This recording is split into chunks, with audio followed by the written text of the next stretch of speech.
câble 1 a été réalisé sur mesure pour répondre à la haute qualité de service souhaitée par Île-de-France Mobilité.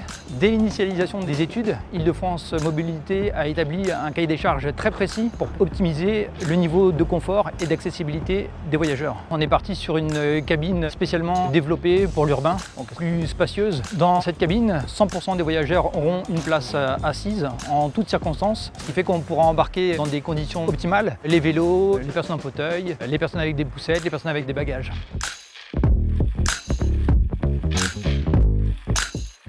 Pour réaliser cette cabine, on s'est appuyé sur évidemment le constructeur d'Opel et la société CWA avec laquelle on a beaucoup travaillé sur chaque équipement, ce qui rend la cabine complètement unique aujourd'hui.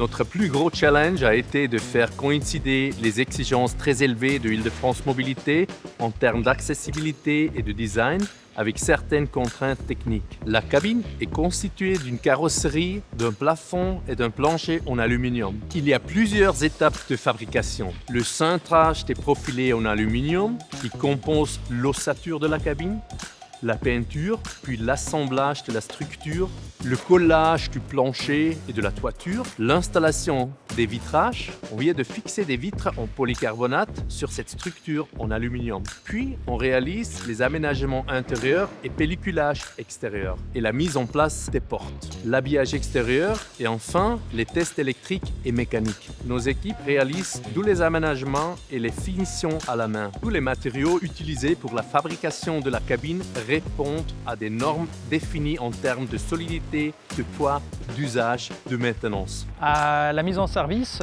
105 cabines circuleront sur la ligne et nous aurons la possibilité d'ajouter 25 autres cabines pour augmenter la capacité du système de transport. Cette cabine, c'est le fruit de nombreuses années d'études, de travail, de co-construction avec tous les partenaires, avec les usagers et notamment les personnes en situation de handicap.